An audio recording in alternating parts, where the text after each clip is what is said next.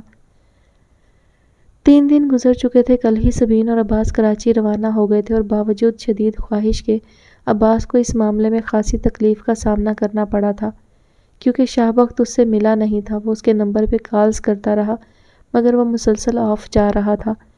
Office سے بھی وہ غائب تھا۔ وہ بہت بجھے دل کے ساتھ جانے سے پہلے گھر میں پھرتا رہا، مگر ایک اور حیرت انگیز واقعہ ہوا تھا۔ وہ اور سبین رات کو سونے کے لیے کمرے میں آئے تو دروازے پر دستک ہوئی۔ عباس اٹھ کر آیا اور دروازہ کھول دیا۔ اگلے ہی لمحے اسے چونکنا پڑا، وہاں ایاز کھڑا تھا۔ عباس کے چہرے پر کبیدگی آ گئی۔ اس نے فوراً دروازہ بند کرنا چاہا، مگر ایاز نے اپنا پیر رکھ دیا۔ بات کرنی ہے تم سے، ایاز نے کہا۔ مگر مجھے تم سے کوئی بات نہیں کرنی، اس نے دو ٹوک کہا۔ اس کے لہجے نے ایاز کو ٹھٹکایا۔ وہ اسے کس طرح مخاطب کر رہا تھا۔ تمیز سے بات کرو اور تمہیں میری بات سننا ہوگی۔ ایاز نے اس کا کندھا تھاما۔ انداز خشونت بھرا تھا۔ عباس جواب دینے کی بجائے اسے گھورتا رہا۔ چند لمحے دونوں ایک دوسرے کو نظروں میں تولتے رہے، پھر عباس نے ایک طویل سانس لے کر دروازے کا ہینڈل چھوڑا اور ایک طرف ہٹ گیا۔ ایاز اندر آ گیا اور اپنے پیچھے دروازہ بند کر کے بیٹھ گیا۔ بیڈ پر بیٹھی سبین کے تاثرات بھی خاصے بگڑ چکے تھے۔ وہ تیزی سے ٹانگیں بیڈ سے نیچے لٹکا کر اٹھی اور قریب تھا کہ کمرے سے نکل جاتی جب ایاز کی آواز نے اسے روکا۔ 1 منٹ سبین، کدھر جا رہی ہو تم؟ مجھے تم دونوں سے بات کرنی ہے، ادھر ہی رکو۔ اس کے لہجے میں کچھ ایسا تھا جس نے سبین کے بڑھتے قدم تھما دیے تھے۔ اس نے الجھن بھری نظروں سے عباس کو دیکھا تھا، وہ بھی ایاز کو ہی دیکھ رہا تھا۔ بیٹھ جاؤ، ایاز نے خاصے تحکمانہ لہجے میں کہا۔ عباس چند لمحوں کے توقف کے بعد بیڈ کے کونے پر ٹک گیا جبکہ وہ اسی طرح کھڑی رہی۔ سبین بیٹھ جاؤ۔ اس بار ایاز کا لہجہ نسبتاً دھیما تھا۔ سبین نے نچلا لب دانتوں تلے دبا کر عباس کو دیکھا جو اس کی طرف متوجہ نہیں تھا، پھر نہ چاہتے ہوئے بھی بیٹھ گئی۔ تم مجھ سے کس بات پر ناراض ہو عباس؟ ایاز نے پوچھا۔ عباس کے ماتھے پر شکن آ گئی۔ اس نے کرخت تاثرات سے انہیں گھورا۔ آپ جانتے ہیں، اس بار اس کا انداز تخاطب قدرے سنبھلا ہوا تھا۔ نہیں، میں نہیں جانتا، تم مجھے بتاؤ، اس نے چیلنجنگ انداز میں کہا۔ آپ کو لگتا ہے سبین کا معاملہ اتنا چھوٹا تھا کہ میں اسے بھلا دوں؟ عباس پھٹ پڑا۔ ایاز نے سمجھنے والے انداز میں سر ہلایا تھا۔ رشتوں کے ساتھ انصاف کرنا سیکھو عباس۔ تم مجھ سے اس لیے قطع تعلق کیے ہوئے ہو کیونکہ میں نے اسے چھوڑ دیا۔ اگر میں اسے ساتھ رکھتا تو تب تم خوش رہتے، مگر ہم دونوں کا کیا؟ میں اس سے جھگڑتا، اسے برا بھلا کہتا، اس کے ساتھ بدتر سلوک کرتا تو کیا تب بھی تم خوش رہتے؟ نہیں، بالکل نہیں۔ تم مجھے ایک برا انسان سمجھتے اور میری شکل بھی دیکھنا پسند نہ کرتے۔ اور فرض کرو میں اس سے شادی کر کے نیو یارک سے واپس ہی نہ آتا، تب تم کیا کر لیتے؟ حقیقت پسند بن کر سوچو عباس۔ ہر شخص کی زندگی میں اس کی اپنی ترجیحات ہوتی ہیں، اپنی ویلیوز ہوتی ہیں، اور کم از کم میرے جیسا آدمی ایک انچاہے رشتے کو نبھا نہیں سکتا تھا۔ بجائے اس کے کہ میں ساری عمر کا روگ اسے لگاتا، میں نے اسے چھوڑ دیا، ایک بہتر فیصلہ کیا۔ وہ مسلسل بول رہا تھا۔ عباس خاموشی سے اسے دیکھتا رہا۔ ہمیشہ کی طرح وہ ہر بات کا جواب، ہر دلیل اپنی جیب میں لیے پھر رہا تھا۔ مجھ سے تمہاری ناراضگی میرے لیے بہت حیران کن ہے اور کسی حد تک اہم کانا بھی۔ ایک بات یاد رکھو عباس، میں صرف اپنے ماں باپ اور سبین کو جواب دہ ہوں، تمہیں نہیں۔ تم مجھ سے کس بنا پر ناراض ہو؟ میں تمہیں یہ نہیں کہہ رہا کہ تم خود کو میری جگہ پر رکھ کر سوچو، کیونکہ ایسا ممکن ہی نہیں۔ ہم دونوں کے مزاجوں میں زمین آسمان کا فرق ہے۔ تم میں لچک ہے، مجھ میں نہیں ہے۔ تم زندگی کو کمپرومائز کر کے گزار سکتے ہو، میں نہیں۔ اور ویسے بھی زندگی ہر شخص کے احساسات کا مختلف تجربہ ہے۔ ایک ہی چیز کے بارے میں 100 لوگوں کی رائے لوگے تو وہ ایک دوسرے سے قطعاً مختلف ہوگی۔ ورنہ پوچھ تو تم سے میں یہ بھی سکتا ہوں کہ آخر تم نے سبین سے شادی کیوں کی؟ لیکن میں پوچھوں گا نہیں۔ تم دونوں خوش ہو، میرے لیے کافی ہے۔ مجھے سوال کرنے کی عادت نہیں، نہ ہی میں ہمیشہ کے لیے یہاں رہنے آیا ہوں، نہ ہی تم لوگوں کی زندگی میں دخل اندازی کرنے۔ چند دن مزید یہاں ہوں پھر چلا جاؤں گا، مگر تمہاری ناراضگی میرے لیے تکلیف دہ ہے عباس۔ تم میرے بھائی ہو، مجھے غلط سمجھتے ہو تو ضرور سمجھو، مگر اپنے اندر اتنا حوصلہ بھی پیدا کرو کہ کسی دوسرے کا نظریہ جان سکو۔ امید ہے بات تمہاری سمجھ میں آ گئی ہوگی۔ مختصر اتنا جان لو کہ میں سبین کو تکلیف نہیں دینا چاہتا تھا، جبھی سہولت سے اسے آزاد کر دیا، اور اس کا حق مجھے میرا مذہب دیتا ہے۔ تم خدائی فوجدار مت بنو، چلتا ہوں۔ وہ اٹھ کھڑا ہوا۔ عباس لاجواب ہو گیا تھا۔ وہ دونوں بھی کھڑے ہو گئے۔ عباس خاموش رہا تھا مگر سبین نہیں۔ آپ واقعی بہت انصاف پسند اور اعلیٰ سوچ کے حامل ہیں ایاز۔ آپ کا بہت بہت شکریہ کہ آپ نے میرے لیے اتنا بولڈ سٹیپ لیا۔ سبین کا لہجہ مستحکم تھا۔ عباس اور ایاز نے ایک وقت میں چونک کر اسے دیکھا۔ خوشی ہوئی کہ تم نے میری بات سمجھ لی، ایاز نے کہا اور عباس کے قریب آ گیا۔ زندگی کو فیئر اینڈ سو کیئر طریقے سے گزارنا سیکھو عباس۔ ایک رشتے کو لے کر اتنا ٹچی اور پوزیسو ہو جانا کہ باقی سارے لوگ نظر انداز ہو جائیں کچھ ٹھیک نہیں۔ ہم پر صرف ہمارا اپنا حق نہیں، دوسروں کا بھی حق ہوتا ہے میرے بھائی، ایاز نے گہرے لہجے میں کہا۔ عباس چند لمحے خاموش رہا، پھر پیش قدمی کر کے آگے بڑھا اور ایاز کے کندھوں پر ہاتھ رکھ کر دھیمے سے بولا، آئی ایم سوری بھائی۔ وہ بے حد شرمندہ تھا۔ ایاز نے اسے ساتھ لگا لیا۔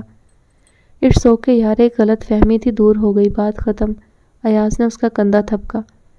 اوکے اب تم لوگ آرام کرو۔ وہ باہر نکل گیا۔ سبین اور عباس کے درمیان اس موضوع پر کوئی بات نہ ہوئی تھی اور اگلی صبح وہ کراچی روانہ ہو گئے، مگر عباس کے لیے اس بات کی تکلیف کم نہیں تھی کہ کہاں تو شابخت اس سے اتنا ناراض ہوا تھا کہ وہ کراچی جا رہا ہے، اور کہاں وہ اس کو شکل دکھانے کا روادار بھی نہ تھا۔ اسے ملے بغیر کراچی آنے کا عباس کو بے حد دکھ تھا۔ اگر آپ مجھے نہیں بتائیں گے کچھ تو مجھے کیسے پتہ چلے گا تیمور آخر ہوا کیا ہے؟ ہبا بھی چپ سادے بیٹھی ہے۔ مجھے بتائیں میں کیا کروں؟ آخر آپ اسید کو کیوں نہیں بلاتے؟ آپ تو اس سے مل کر آئے ہیں۔ اسے بلائیں یہاں پر، ہم اس سے بات تو کریں۔ مسئلہ حل کرنے سے ہی ختم ہوگا، ایسے تو نہیں ہوگا۔ مرینا آج کافی دنوں کے انتظار کے بعد آخر بولنے پر مجبور ہو گئی کہ وہ دونوں باپ بیٹی تو چپ کا روزہ رکھے بیٹھے تھے اور کچھ بتانے پر آمادہ ہی نہ تھے۔ وہ کہیں نہیں جائے گی، نہ ہی اسے کوئی لینے آئے گا۔ آپ یوں سمجھے کہ وہ کہیں گئی ہی نہیں تھی۔ تیمور احمد نے مختصر سی بات کر کے موضوع ہی ختم کر دیا۔ مرینا نے دہل کر انہیں دیکھا۔ کیا مطلب ہے آپ کا؟ اس کی شادی ہو چکی ہے تیمور، انہوں نے جیسے یاد دلایا۔ بھول جائیں اسے، وہ بے نیازی سے بولے۔ کیا مطلب بھول جاؤں؟ کیسے بھول جاؤں؟ نکاح ہوا ہے دونوں کا۔ وہ بوکھلا گئی۔ میں نے کہا نہ بھول جائیں کہ ان 4 مہینوں میں کچھ ہوا تھا۔ وہ اب یہیں رہے گی، وہ اس بار سختی سے بولے۔ مرینا کے اندر کوئی بھاری درد آلود شے کلبلائی تھی۔ تو گویا بس میرے بیٹے کو نکالنا مقصود تھا، انہوں نے گہری اذیت سے سوچا تھا، پھر خاموشی سے وہاں سے اٹھ گئیں۔ اگلی صبح انہوں نے ہبا کو دیکھا جو کہ اپنے کمرے کی کھڑکی میں کھڑی تھی۔ ہبا جی؟ تیمور بتا رہے تھے کہ اب تم یہیں رہو گی، واپس نہیں جاؤ گی۔ وہ چاہ رہے ہیں تم دوبارہ سے کالج جوائن کر لو۔ بات کی ہے انہوں نے تمہاری پرنسپل صاحب سے، وہ پر یقین ہے کہ تم کور کر لو گی۔ تم اپنا مائنڈ بنا لو، پرسوں سے تمہیں کالج جانا ہے، میں کل ملازمہ کو بھجوا دوں گی، وہ تمہارے ساتھ مل کر تمہاری چیزیں تیار کروا دے گی۔ وہ مختصر و تاثر لہجے میں بات مکمل کرنے کے بعد اس کے تاثرات اور جواب جانے بغیر باہر نکل گئی۔ کالج، اس کے اندر پھیلی ویرانی اور سناٹے میں یہ لفظ ایک کراہ کی صورت میں گونجا تھا۔ اذیت سے اس کا رواں رواں جکڑا گیا۔ وہ بے دم سی ہو کر کھڑکی کے پٹ سے لگ گئی۔ اس کی بے خواب آنکھوں میں آنسو جمع ہونے لگے اور درازوں سے بھرا دل وہ کسی آندھی کی زد میں آ کر ہچکولے کھانے لگا۔ کیا اب بھی کوئی خواب میرا رستہ دیکھ رہا ہے؟ پھر وہ میکانکی انداز میں نفی میں سر ہلانے لگی تھی۔ الٹے ہاتھ سے آنکھیں صاف کی تو ہاتھ کی پشت بھیگ گئی۔ مجھ جیسے لوگ جو دوسروں کی آنکھوں کو بے خواب کر دیں، انہیں خواب دیکھنے کا کوئی حق نہیں۔ مجھے کوئی حق نہیں پہنچتا میں اپنے لیے کوئی خواب دیکھوں۔ دوسروں کی راہ کھوٹی کر کے میں کیسے منزل پر جا سکتی ہوں؟ مجھے کوئی اختیار نہیں کہ میں زندگی میں کچھ حاصل کر سکوں، اور ویسے بھی کتنی بھی ڈگریاں حاصل کر لوں، رہوں گی تو ایسی ہی نہ، بدصورت اور بد کردار۔ وہ نفرت سے بڑبڑا رہی تھی۔ اس کی منفی سوچ پہلے سے زیادہ خطرناک ہو رہی تھی۔ اس کے سر میں شدید درد ہو رہا تھا۔ اس نے سر دونوں ہاتھوں میں تھاما اور کھڑے قد سے لہرا کر نیچے گری تھی، اور پھر کالج جانے کی نوبت ہی نہیں آئی تھی۔ اسی دوپہر جبکہ وہ 2 گھنٹوں کی بے ہوشی کے بعد ہوش میں آئی تو ڈاکٹر سمرین نے مرینا کو بتایا تھا، تم دادی بننے والی ہو۔ اس نے ویٹرز کو ڈشز ٹیبل پر سجاتے دیکھ کر حیرت سے سوچا تھا کہ اس نے کل رات سے کھانا نہیں کھایا تھا، ورنہ ایسا کبھی نہیں ہوا تھا۔ اس نے کھانا شروع کیا تھا۔ موبائل اس نے اپنے سامنے میز پر رکھ لیا تھا۔ اس کا ذہن پھر سے گھر کی طرف الجھا تھا۔ اس نے تیزی سے سر جھٹکا۔ محبت، اعتماد، یقین، مان، ایک پل میں سب کچھ بھگ سے اڑ گیا تھا۔ اس کے اندر تلخی اتری تھی۔ اس نے چمچ پلیٹ میں رکھتے ہوئے پانی کا گلاس اٹھا لیا۔ ایک گھونٹ لیتے ہوئے اس نے ادھر ادھر نظر دوڑائی اور یکلخت ٹھٹک گیا۔ اسے وہم ہوا۔ اس نے گلاس ایک طرف رکھ کر دوبارہ دیکھا۔ داہنی طرف کے آخری میز پر بیٹھا وہ شخص بلا شبہ وہی تھا۔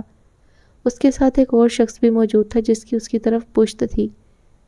طلال بن مصعب۔ اس نے حیرت سے آنکھیں لیے دوبارہ اسے دیکھا۔ یہ پاکستان کب آیا اور اس نے مجھے بتایا کیوں نہیں؟ اس نے سوچا۔ وہ دونوں بھی کھانا کھا رہے تھے اور ساتھ ساتھ باتیں کر رہے تھے۔ اس نے کچھ سوچ کر سامنے پڑا موبائل اٹھایا اور اس کا نمبر ملایا۔ بیل جا رہی تھی۔ اس نے نظر مصعب پر جماتے ہوئے دیکھا۔ وہ یکدم چونکا تھا۔ پھر اس نے اپنی جیب سے موبائل نکال کر دیکھا اور کچھ مزید حیران ہوا تھا، مگر پھر اس نے یکدم کال ڈسکنیکٹ کر دی اور موبائل لاپرواہی سے اپنے سامنے ٹیبل پر ڈال دیا۔ شاہ بخت کو جھٹکا لگا تھا، اس کو یقین نہیں آیا تھا طلال بن مصعب نے اس کی کال کاٹ دی تھی۔ وہ بے یقین تھا، ایسا کیسے ہو سکتا تھا؟ آخر ساری دنیا یکدم اس کے خلاف کیوں ہو گئی تھی؟ اس نے کان کے ساتھ لگے فون میں سے آتی آواز کو حیرت اور بے چینی سے سنا، جو کہہ رہی تھی کہ اس کا مطلوبہ نمبر بند ہے۔ طلال بن مصعب نے صرف کال ہی رد نہیں کی تھی بلکہ موبائل ہی بند کر دیا تھا کہ وہ دوبارہ کال ہی نہ کر سکے۔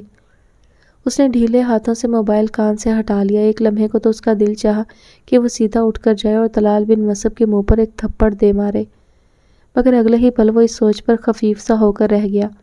اگر اس کے باپ کے ہاتھوں تھپڑ پڑے تھے تو یقیناً اس کا مطلب یہ نہیں کہ وہ اپنا بدلہ اور جلن یوں دوسروں پر نکالتا پھرے۔ اسے اپنی سوچ پر افسوس ہوا۔ اس نے سامنے دوبارہ دیکھا، طلال اب اس شخص کے دونوں ہاتھ تھامے کچھ کہہ رہا تھا اور اس کے چہرے کے تاثرات بڑے گزارشی اور منت بھرے تھے، جسے وہ کسی بھی قیمت پر اپنی بات منوا لینا چاہتا ہو، خواہ عاجز ہو کر جھک کر ہی صحیح۔ شاہ بخت نے بیزاری اور خفگی سے سر جھٹکا۔ وہ دوسرا شخص کون تھا وہ کوشش کے باوجود بھی دیکھ نہ سکا۔ سامنے پڑے کھانے میں اس کی دلچسپی ختم ہو چکی تھی۔ اس نے بل ادا کیا اور باہر نکل آیا۔ ڈرائیو کرتے ہوئے اس نے ٹیپ آن کر دیا۔ گاڑی میں بلند آواز سے جسٹن بائبر کا فاسٹ نمبر گونجنے لگا۔ اس کی پریشانی اور مایوسی قدرے بڑھی تھی اور گاڑی اس کے قابو سے باہر ہو کر ایک موٹر سائیکل سوار کو کچل گئی۔ اسے ہوش تو تب آیا جب اس نے پولیس کو اپنے سر پر کھڑے پایا۔ وہ حواس باختہ ہو گیا تھا۔ یہ ایک اور اتفاق تھا کہ اس وقت اس روڈ پر پولیس کا ناکہ موجود تھا اور چند بڑے افسران بھی نظر آ رہے تھے۔ 2 منٹ کے اندر اندر اس کی گاڑی کو پولیس فورس نے گھیر لیا۔ ایک نے زوردار آواز کے ساتھ گاڑی کا فرنٹ ڈور کھولا۔ باہر نکلو۔ اس کی کرختگی سے کہے گئے جملے کے ساتھ ہی اسے کالر سے گھسیٹ کر باہر نکال لیا گیا۔ سڑک پر بے حد افراتفری کا عالم تھا۔ ساری ٹریفک رکی ہوئی تھی۔ گاڑیوں اور موٹر سائیکلوں کے ہارن چیخ رہے تھے اور اسی شور میں دل دہلا دینے والی آواز ہوٹر بجاتی ایمبولینس بمشکل اس رش میں جگہ بناتی آ پہنچی تھی۔ سڑک کے اس حصے میں زخمی شخص پڑا تھا۔ اس کی موٹر سائیکل کو اس سے الگ کر دیا گیا تھا۔ اس کی فائل ایک طرف پڑی تھی اور اس میں سے صفحات نکل کر ادھر ادھر بکھر چکے تھے۔ اس زخمی کے گرد پولیس کا گھیرا تھا اور ایمبولینس کی آمد کے بعد وہ اسے اٹھا کر ایمبولینس میں منتقل کر رہے تھے۔ وہ بری طرح زخمی تھا اور اس کا خون تیزی سے بہہ رہا تھا۔ پولیس فورس نے اسے گھیرے میں ہی نہیں لیا تھا بلکہ سختی سے جکڑ بھی لیا تھا۔ وہ اتنا حیران اور خوفزدہ تھا کہ کچھ بول نہیں پا رہا تھا۔ اسی وقت اس نے ایک شخص کو آگے بڑھتے دیکھا اور پھر ارد گرد کھڑے جوانوں کو محتاط ہوتے دیکھا۔ شاہ بخت نے اس پر نظر جما کے اسے دیکھا۔ وہ فل یونیفارم میں تھا اور اس کے سینے پر سجے پھول اور بیج سے اس کے رینک کا اندازہ کیا جا سکتا تھا۔ شاہ بخت نے اس کا نام پڑھا، پھر عہدہ اور پھر اسے اپنا خون خشک ہوتا محسوس ہوا تھا۔ وہ ایس پی تھا اور اس کے باوجود کہ وہ ایک بڑا ہینڈسم بندہ تھا، اس کے تاثرات قطعاً دوستانہ نہیں تھے۔ اس کے بھورے اور سنہرے مائل سلکی بال غالباً پیچھے کو بنائے گئے تھے مگر وہ بہت ملائم ہونے کی وجہ سے پھسل کر اس کے ماتھے پر آ گئے تھے۔ اس کی آنکھیں بے حد روشن اور چمکدار تھیں۔ اس کا رنگ بڑا کھلا اور سفید تھا مگر اس کے ہونٹ بھینچے ہوئے تھے اور آنکھوں میں خشونت اور شفافیت تھی۔ اس نے نزدیک آ کر شاہ بخت کی آنکھوں میں جھانکا۔ تم امیرزادوں کا یہ بڑا مسئلہ ہے، سڑک کو باپ کا باغ سمجھ کر گاڑی چلاتے ہو۔ اس کی آواز کسی فنکار سے مشابہ تھی۔ شاہ بخت کا رنگ سرخ پڑ گیا تھا۔ آفیسر میری بات سنیں، اس نے تیز آواز میں کچھ کہنا چاہا۔ کیا دھمکی دینا چاہتے ہو؟ ایس پی نے اس کی بات کاٹی تھی۔ اس کی بات پر شاہ بخت کو فوراً ایک خیال سوجا۔ میں دھمکی نہیں دینا چاہتا، میں بس اپنے بھائی سے بات کرنا چاہتا ہوں۔ شاہ بخت نے نہایت تحمل کا مظاہرہ کیا تھا۔ کیوں، تمہارا بھائی کیا گینگسٹر ہے، ڈان ہے یا پھر وزیر اعظم کا سالہ؟ وہ حقارت سے بولا تھا، انداز تمسخر اڑانے والا تھا۔ پولیس کے جوانوں میں دبی دبی ہنسی پھیلی تھی۔ دیکھیے آفیسر، میں نے جان بوجھ کر نہیں کیا یہ سب، میں اپنے ہوش میں نہیں تھا، وہ صفائی دینے والے انداز میں بولا تھا۔ اوہ، ایس پی نے ایک معنی خیز اوہ کی تھی۔ ایک تو غلط موڑ کاٹا، دوسرا ایک جوان آدمی کو موٹر سائیکل سمیت کچل ڈالا، اب کہتے ہو ہوش میں نہیں تھا؟ ایس پی نے تفہیمی انداز میں سر ہلایا تھا۔ اس کا مطلب تم یکلخت ایس پی نے اس کا کالر تھاما اور اسے زور سے جکڑ کر سرسراتے لہجے میں پوچھا، ہیو یو ڈرنک؟ شاہ بخت چیخ پڑا تھا، زبان سنبھال کر بات کرو، سب کو اپنے جیسا سمجھتے ہو، بے غیرت اور گھٹیا۔ مجھے جانتے نہیں ہو تو میں کیا طوفان کھڑا کر سکتا ہوں؟ تمہیں اندازہ ہی نہیں ہے، میں میڈیا کا آدمی ہوں آفیسر، مجھ سے الجھ کر تم اچھا نہیں کر رہے ہو۔ شاہ بخت نے وہی کیا تھا جو کوئی بھی لوز ٹیمپر اور بے وقوف شخص کر سکتا تھا۔ اس نے بلا سوچے سمجھے بلند آواز میں پیسوں پولیس کے آدمیوں کے درمیان ایک خاصے معزز اور اعلیٰ عہدیدار کو دھمکیاں دے ڈالی تھی۔ وہ ایس پی چند لمحے تو گنگ سا کھڑا رہا، پھر اس نے تیزی سے خود کو سنبھالا تھا۔ اس کا رنگ بدل گیا تھا۔ اس کی تلاشی لو، اس نے سرد مہری سے حکم جاری کیا۔ فوراً ہی ایک آدمی آگے بڑھا اور بڑی مہارت سے اس کی تلاشی لینے لگا۔ چند منٹ کے بعد اس نے شاہ بخت کا موبائل، گلاسز اور سیل فون اپنے قبضے میں لے لیے۔ پھر اس نے والٹ کھول کر شناختی کارڈ نکال لیا۔ شاہ بخت ولد طارق مغل، اس آدمی نے بلند آواز میں پڑھا۔ لے چلو اسے، ذرا آج دیکھیں تو صحیح کہ اس شاہ بخت کی گمشدگی کیسے ہمارے پیروں کے نیچے سے زمین سرکاتی ہے۔ آخر یہ میڈیا کا آدمی ہے، کمشنر اور آجی صاحب تو ہمیں لائن حاضر کر دیں گے۔ ایس پی نے اپنی بات کے اختتام پر ایک زہریلا قہقہا لگایا تھا۔ چلو، 2-3 آدمیوں نے اسے زبردستی دھکیل کر پولیس موبائل میں پھینکا تھا۔ مجھے بات کرنے دو آفیسر، تم یہ غلط کر رہے ہو۔ مجھے اپنے گھر والوں کو انفارم کرنے دو، تم ایسا نہیں کر سکتے۔ وہ چیخ رہا تھا مگر وہاں کسی کو پرواہ نہیں تھی۔ وہ سب ایسے التجاؤں کے عادی تھے۔ چند منٹ کے سفر کے بعد وہ اسے پولیس اسٹیشن لے گئے تھے۔ وہاں اسے الگ تھلگ کمرے میں بند کر کے وہ واپس چلے گئے۔ وہ پاگلوں کی طرح انہیں پکارتا رہ گیا۔ اس کا خوف و پریشانی سے برا حال تھا۔ وہ جانتا تھا وہ اس سے بدتر سلوک کرنے والے تھے۔ اس کا واسطہ کبھی اس قسم کی سچویشن سے پڑا ہی نہ تھا، ورنہ ہینڈل کر لیتا، مگر جس قسم کا ان کا رویہ تھا، یہ بات بعیدہ امکان ہی دکھائی دیتی تھی، اور مستزاد اسے وقار کی بے ساکھیوں کی عادت پڑی ہوئی تھی۔ ہر معاملے میں ہمیشہ وہی اس کے آگے کھڑے ہوتے تھے، کسی گھنے مہربان بادل کی طرح، مگر اب ایک دم سے اسے اپنے سر پر کڑی دھوپ کا چبھتا ہوا تلخ سایہ محسوس ہو رہا تھا۔ آخر 2 گھنٹوں کے جان لیوا انتظار کے بعد دروازہ کھلا اور ایس پی صاحب کے ساتھ 2 پولیس فورس کے آدمی اندر آ گئے۔ انہوں نے عقابی نظروں سے کمرے کا جائزہ لیا اور پھر اس کے دائیں بائیں منکر نکیر کی مانند آ کر کھڑے ہو گئے۔ اس نے دیکھا وہ ایس پی ایک کرسی گھسیٹ کر بیٹھ چکا تھا۔ شاہ بخت مغل، پروفیشنل ماڈل ہو، خاندانی بزنس کر رہے ہو، تعلیم MBA، ہائٹ 6 فٹ 3 انچ، اکلوتے رہ گئے ہو کیونکہ حال ہی میں تمہارے بھائی کی ڈیڈ باڈی پاکستان آئی تھی۔ ریکارڈ تو صاف نظر آ رہا ہے، کوئی گرل فرینڈ بھی نہیں ہے۔ حیرت انگیز لگتا ہے مگر ایسا ہی ہے۔ ہاں مگر، وہ جیسے نیوز بلیٹن پڑھ رہا تھا، سپاٹ بے تاثر انداز میں۔ پھر وہ خاموش ہوا اور شاہ بخت کا موبائل سامنے کر لیا اور اس کے ٹچ سکرین پر انگلی پھیرنے لگا۔ پھر وہ رک گیا جیسے اپنی مطلوبہ چیز مل گئی ہو۔ اس نے موبائل شاہ بخت کی آنکھوں کے سامنے لہرایا۔ یہ پرنسس الینا کون ہے؟ وہ بڑے استہزائیہ انداز میں پوچھ رہا تھا۔ شاہ بخت نے خون کے گھونٹ پی کر اسے دیکھا تھا۔ اسکرین پر الینا کی تصویر ساکن تھی، دونوں ہاتھ سینے پر باندھے اپنے خوبصورت انداز اور بے نیازی سے کرسی پہ کسی شہزادی کی طرح براجمان تھی۔